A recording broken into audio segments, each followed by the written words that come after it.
people always think we're attacking NASA, and we're actually NASA enthusiasts when it comes right down to it, right? Space enthusiasts. Yes, we're space enthusiasts. We want accountability. We want disclosure. You know, we want to see what's actually there, and we will support the limitations.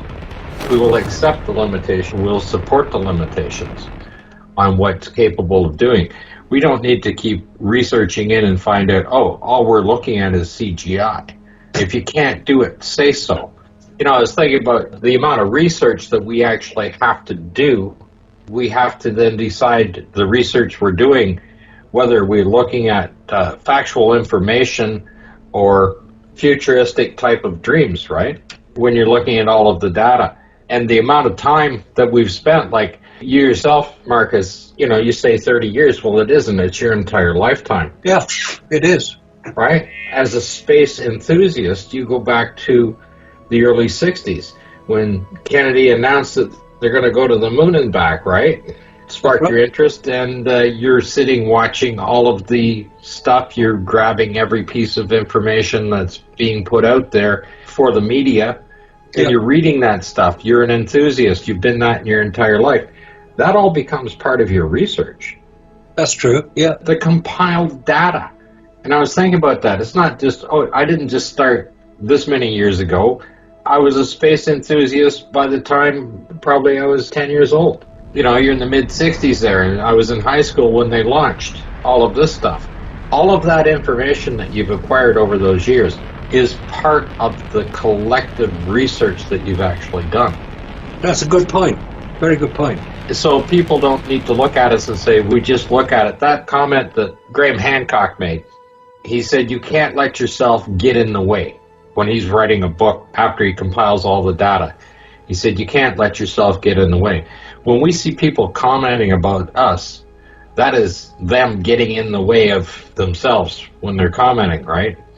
They don't fully understand our viewpoint, our position that we've taken in here. We want to see it succeed, but we want to know where the limitations are. And we want honest information. Yeah. I don't know how many years I looked at those photographs, and you really didn't see anything. And like I said, when I got so immersed into it, I became the person behind the camera. All of a sudden, I wasn't letting myself get in the way, because all the preconceptions, everything I was taught my entire life is blocking what you're visually seeing. That's very, very important. That blocks that. Your preconceived ideas that man went to the moon, they did this and this. You can look at that photograph forever and not see anything. But when you get yourself out of the way, like I said, I became the man behind the camera. And I physically, when I'm looking at the photographs, I knew where I was on the set. Which is left, which is right, where the lamp is, everything, all of that stuff around you is there. You're immersed that fully into it. And the other thing about looking for information, when you're looking for photographs, it's not like, where's Waldo? You got a scene of Where's Waldo, or, you know, or the little hidden secret ones that the kids play. There's the list of the items, and you got to go find them. You have no idea what you're looking for. There is no list, what you're looking for, what's wrong in the photograph. Something that is there that shouldn't be there is one thing. The next step is what's missing. That's even harder to find. You're looking at a photograph. There's something that should be there that isn't. Then you get to the Buzz Aldrin photograph. The missing item cannot be seen by the camera even if you took the picture. It's inside the craft. The only thing is Buzz Aldrin is in the same physical space where that item is supposed to be. That's the critical difference with Buzz Aldrin in that doorframe. So if he wasn't there and you took the photograph, the item that's missing still cannot be seen by the camera. That kind of discovery takes years to be able to put all of that together so that your mind is free enough to be able to realize these very subtle changes in a photograph. Many people are listening to what we're saying and asking questions. As you already noticed, Robert, there are people asking questions all the time. And NASA are getting very worried because they're going to have to come up with the information. That's what you say, Scott. They've got to be honest with us. They've got to say, this is what we know, this is what we're uncertain about, and this is what we know is dangerous. But they're not saying that. We won't criticize them for being honest. No, exactly. Of course we won't. Even if they come back and say we can barely get into low Earth orbit, or we can only go this far with the manned mission for this many hours, right? Just a few hours and we can get up there and back and that's it. We were going through the Artemis mission, and I pulled up all of the comments. There was only 3 comments there that had something positive to say. All the rest of it was fake. Why do you have these cameras showing such crappy photography? I could take a better photograph in my backyard with my cell phone, and this goes on and on. So what I did was I took a video shot of all of those comments rolling down, and that's going to be in this next video that's coming out. NASA, the one live site we had that had 10.9 million subscribers, and there was, 38 people watching? All of those were like that. There was, how many of them? Millions of subscribers and nobody watching it. It's an animation. Some of them were just static. And again, it said, live stream tracker. And all you get is the static animation images and just the distance from the Earth, distance to the Moon, and the speed that it's traveling at in the little thing. That's the only thing you're getting. Nobody's going to watch that. That's why when you got 10 million subscribers and you got 38 viewers when it's live, I mean, it's ridiculous. If NASA are reading those comments, they're going to get a bit of a wake-up call, because people are not believing what they're seeing, reasonably enough. We've been shown enough fake stuff that we can recognize it. We can see it's fake. And that's what the comments are saying. You know, let's have them at $4 billion per launch. We want our money back. NASA really are not doing a particularly good job with this one.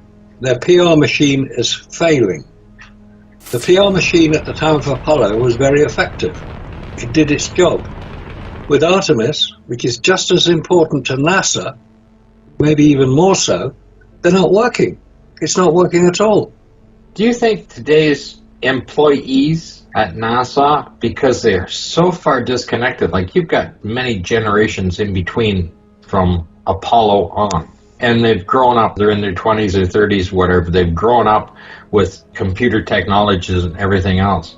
Do they think when they're putting this up that it's acceptable? Do they not know better? Do they think the general public will accept the fact that they're putting just stupid little CGI up without detail, without any logic? I think that's the case. I think NASA are getting a real reality check here, because up till now they haven't really had feedback from their customers, the American taxpayer. Now they're getting it. What are they going to do about it?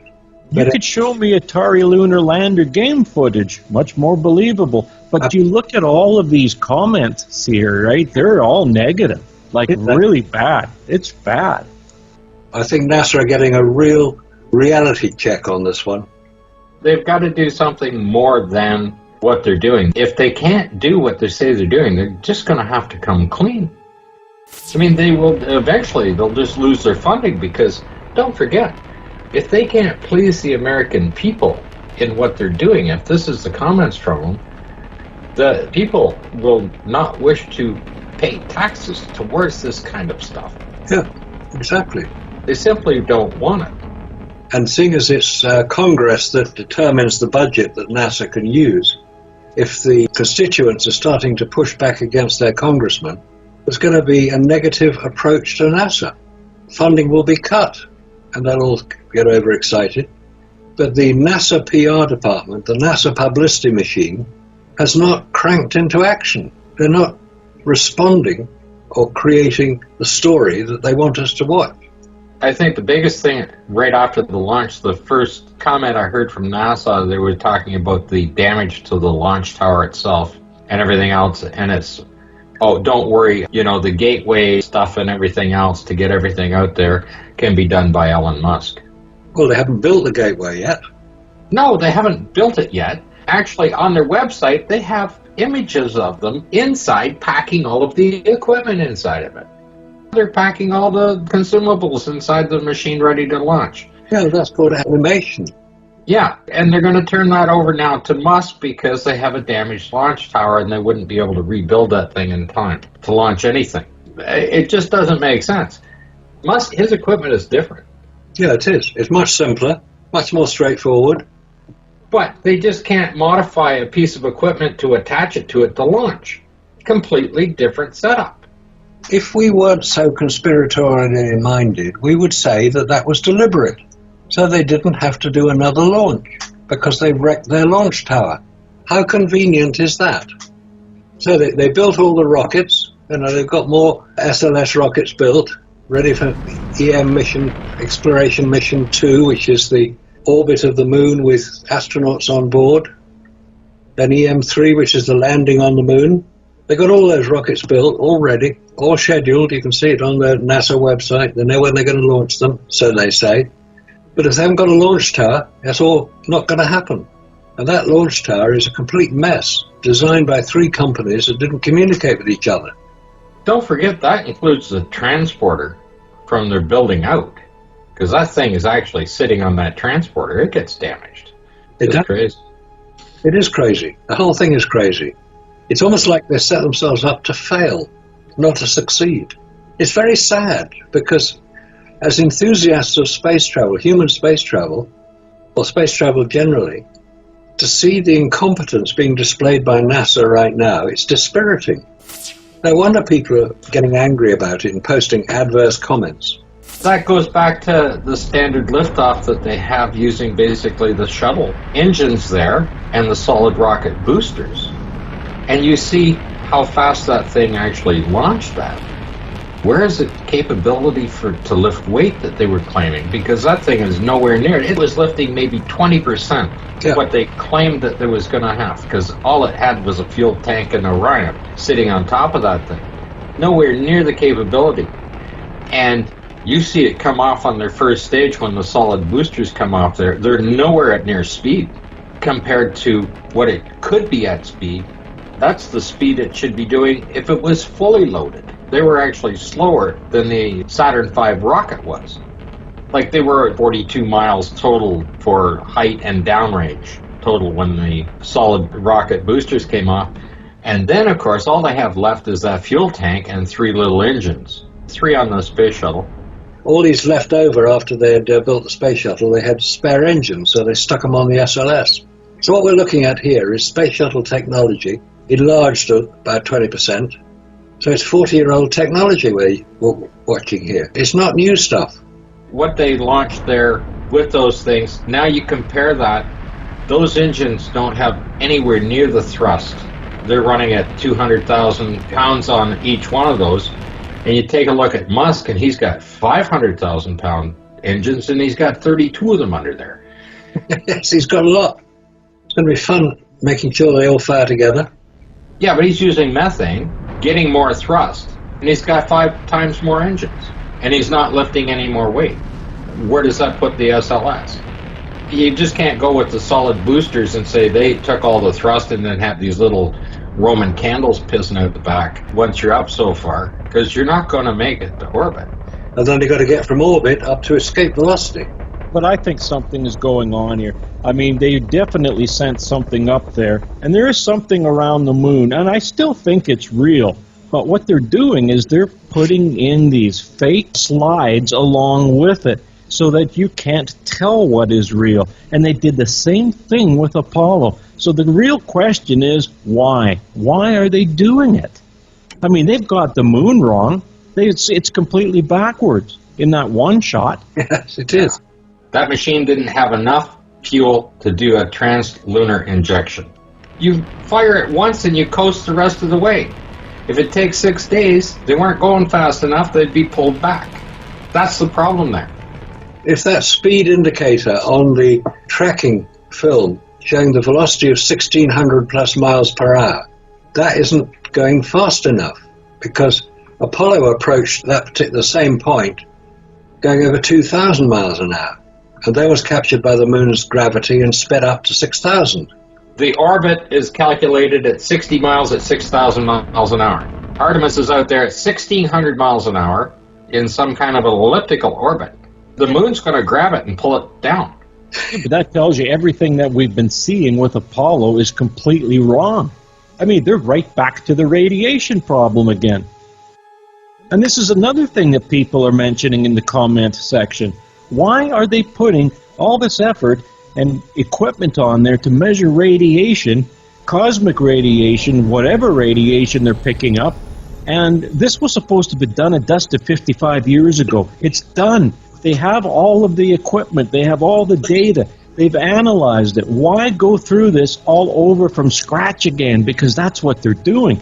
And people are picking up on this because you just have to read the chats. Even the X-37B going up for like 9 months and stuff like that. The X-37B, to me, looks exactly like the space shuttle. It has the bays that open at the back, except it's unmanned.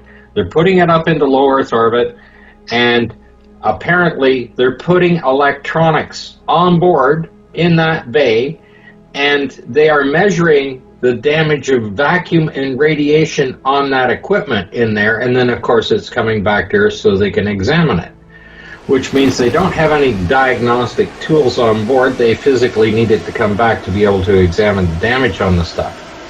We don't know whether this electronic equipment is being turned on and fired and operated, or is just sitting there static. But if you need to do that today, if you don't know what the result is of vacuum and radiation on electronics, why the hell not? You've got how many satellites out there? They must know. And they're doing the same thing with Artemis. They're testing the radiation of the equipment on there on that particular journey. X-37B is doing it, and there is no information. You cannot find out exactly what they're doing. Even the other NASA parrots, like Fraser Crane, I was watching him, and he's talking about it, and he said, why can't I get it? Like, there should be more information on the X-37B. It goes up and spends months up there and comes back, and nobody has the results on it, right? Where are the documents on the test results of that kind of testing? And why do they need to do it today? That was done in the 1950 when Van Allen put the tests up there. That gave them all the data they needed to know back then on radiation. Why do they need it now? And look what they also measured with Apollo. I mean, they had all those radiation detectors on those ships that were going around the moon. Apollo 8, that was the first one that they sent an expedition with man on it around the moon. But before that, they had radiation detectors on board. It's done. Why do it again? Because the radiation figures that they've produced for Apollo, each of the Apollo missions, they produce radiation figures. They're very similar to the radiation figures from the ISS right now, which is below the Van Allen belts. And Apollo was measuring it on the moon. It makes no sense. Absolutely no sense at all. Don't forget Zelga and Zohar, the two crash test dummies on Orion. They're measuring radiation effects on these crash test dummies. Now, whether we'll see the results of those, I have no idea. Probably not. This radiation problem, and it's interesting, it's coming up on the comments below the official NASA website, or NASA launch site, because people are fully aware of the problems. I mean, we've been talking about them for years now. A lot of people have mentioned the radiation problem, and how do you solve it? And remember that famous comment I was given when I asked at a talk organised by the British Interplanetary Society when they invited an atomic scientist from the UK Atomic Energy Research Centre. And I said, how did the Apollo missions survive the radiation that you and I know exists in space? And her answer was classic: the luck of Apollo. Luck may apply once, but it doesn't apply multiple times. So people are now picking up on the fact that the radiation problems have not been adequately answered. I'm not saying they haven't been addressed. I'm sure that NASA are trying to work out what these radiation levels are. But so far, we have no information. I mean, it's very easy to do. You put a Geiger counter on the rocket and see what the readings are. Geiger counters measure radiation. If the count goes up, there's more radiation. It's not rocket science. It's just basic science. They don't need to have a big machine go up there. They can launch any very small probe out there and let it do the readings anytime they want. There's the front and the back. On the front side, there's the Artemis showing that crater right there with the radial lines on the near side. And there's what the far side of the moon is, as NASA claims. And there's that crater right there. all fuzzed out as it slides by. There it is right there, coming into view there. Robert and I looked at that carefully to make sure that those radial lines line up. But let's just say, even if it was this one up here, it doesn't matter, because this you cannot see from where they are. These guys here, because when you look at where the Earth is, so let's just see where the Earth is here first. Okay, we should be seeing this side here from the spacecraft. We should be. Why aren't we? And yet we're seeing the near side, which is this. They got it messed up. Like I said, one of the guys in the comments said that just looks like they're shooting at a potato and just put it out of focus a little bit. So now if you were on the Earth here, you would see the far side. I wasn't looking up at the sky when they did that, when NASA did that. They turned it around. Just amazing what happens in the universe these days. I mean, that's impossible. We'll have to phone the guys at Downey Studios and tell them they've got the images wrong. And if you're that close to the moon, we can see all of the detail of the moon. How come that thing is just a gray ball? That's a good point. Even that other image they claimed at 80 miles. Yeah, that one. You should be able to see so much detail on the moon from any of the images they're doing. We get more detail than that with a pair of binoculars. And if they're on the backside of the moon on this side, that should be absolutely violent with impact craters, right? Look at how different this is. To me, the Earth is the right size for where this craft is parked. The sun shining on the back of that craft there where it says NASA, now that's going to flood out whatever stars there is out there because the camera's looking at that light. So you're not going to see the stars from that point of view. There's no way. There's too much light there. That's a good enough excuse for NASA, I guess. You look at the thing, it says tracker and video there. So the only thing live is so-called are the velocity and the distance from the Earth and the distance from the moon, right? But you see this, I mean, there's your animation right down here. I still think this is live. I don't have any problem with any of this stuff because of the way the camera's facing. It's facing into that light. But the thing is, too, is that we've seen so much fantasy. We've seen them try to pull all kinds of stunts in the past. But you still have to question whether this is real or isn't. It's so different from the rest of it, none of it seems to be real. They're showing here 43,246 miles from the moon. The detail that we can see from Earth on the moon is not present in this. And this is on the back side of the moon, like with the impact craters on the far side of the moon are absolutely incredible compared to the side that we see. And it's not there, it's a smooth ball. I don't care if they're using a 480p resolution on the thing. The physical size of that is about the same viewing as you would see from Earth. You'd still see the detail. And then they're showing detail on the Earth in that thing, but nothing on the moon. On the far side of the moon, or the backside, or the bit we don't see, there is a very visible crater, recognizable crater. It's called the Tsiolkovsky crater. It's not a circular crater, it's a bit jagged edge, but in the center of it there is a very recognizable highlight, which is the sort of central peak. And that is on the left-hand side of the moon. And we don't see it on that image. It should be there.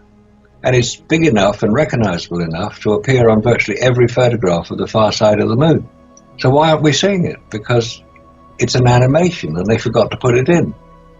Now, if it's an animation, that's exactly what we saw on Apollo. It was all animation on Apollo until they got the films back and they could put it out. And sometimes they got it wrong. I think they're getting it wrong here because they're not keeping up to date with it. And whoever's putting out this animation obviously hasn't examined the Apollo animation and compared it to the reality of the film or the TV images from Apollo. They haven't done it, so they get it wrong. And it's interesting what you say, Robert. There are people in the comment asking really quite pertinent questions about Artemis. What about the radiation? Why don't we hear about that? If there are solar flares out there, why don't we hear about that? And bear in mind that Artemis is basically a 20-year-old design. It's the old space shuttle setup. 2 solid fuel boosters on either side and a big yellow fuel tank in the middle. That's what they used on the shuttle launch system. It's not really a new rocket. And the problem they had with the mobile launch tower, which did get damaged, was that it wasn't designed for the SLS rocket. It was designed for the Ares rocket 10 years earlier. So the whole thing was cobbled together, and if they can't now use the mobile launch tower, which they use for Artemis 1, they've got to get Artemis 2 off the ground in about 6 months' time. It looks like there's going to be a problem with that. I think from the comments when I was watching some of the videos that they're going to turn everything over to Musk. He's going to be doing the launch. They've got a couple of launch towers for his equipment. Anything to do with the space shuttle, I think those towers have been removed already. They've already been demolished. You know what's strange about this, too, is that you can go to channel to channel to channel to channel, and they all say that live from the moon. They give you the time, they give you the date, today, Monday, 28th November, 2022, time 2:28, 2:29, whatever, and it's counting down. Now they're back to the moon. They were just having an eclipse. And they say this is closest flyby. Well, if it's closest flyby, we should be seeing far more detail. Unless they're flying by at night, in which case we won't see very much at all. One thing that this fellow was saying in that video yesterday, when he was showing all of the colors that the moon actually has, when these private people are taking photographs and video from their backyard telescopes, and they've put these adaptive lenses on there to cut down that waving that you get. And you should see the colors that are on that moon. I mean, it's beautiful. And this is not what we're getting, but I can start seeing that there's colors down here on the left side, which you never see in any of those Apollo videos. You don't see that in any of the footage. This is moving. Apollo 10 sits there. It doesn't go anywhere. You'd think they'd do a flyby when you can actually see something. In the comment section this morning, that was another thing people were saying. They were saying that the Apollo landing sites, when NASA was taking these videos, why did they take them in the dark? Because they claimed that the Apollo landing sites were taken when it was going around in the dark. It certainly seems to be bad planning that NASA can't get a decent picture. Yeah, and another comment, a fellow was saying that they turned the cameras off when they were going over the Apollo landing sites. So what is the truth? They didn't want you to see that there's nothing there. If there was something there, it's not what we've been told is there. That view that you've got up there is the one that claimed that they were at 80 miles. You should see a lot more detail than that. You could see that with a set of binoculars. Actually, right there, it just gets fuzzy. Look at that, nothing. And where's the Tsiolkovsky crater? It's the most prominent feature on the far side of the moon. This is a previous day, which means that the far side of the moon was lit. You see that crater there with all the radial lines on it? That's the side we see. And they were showing it as being lit. And a few days ago, we had a new moon. The 23rd of November was a new moon. So that's wrong. What they're showing there in that image right there is completely wrong. See that crater up on the top right-hand side? We can see that crater from Earth. Right. They're showing that as being lit. On the 23rd of November this year, it was a new moon. So that should be in complete darkness. Yeah, but it depends where these guys are. We see that crater from Earth. Yeah, that's... And it's a new moon on the 23rd of this month. If that is the Copernicus crater, which has some very prominent radial lines near it, and it's in that position on the moon, on the left-hand side, if that's the Copernicus crater, and it's lit like it is, then the Apollo landing site should be visible, because there's enough illumination on the moon. And now they're showing that they're on the far side of the moon, because the Earth is there, and it's fully lit. It's a mystery, I don't know. How do you see that crater? It was in total darkness. See, look at the way the Earth was over on the right side. Now they're coming around this way. And that's all the far side of the moon. There's the radial lines that you see from the Earth. That's right, and that's in total darkness. The Earth cannot be on the far side of that image, because the image of the moon right there is completely wrong, which means that's a total animation. Animation. Animation. Animation.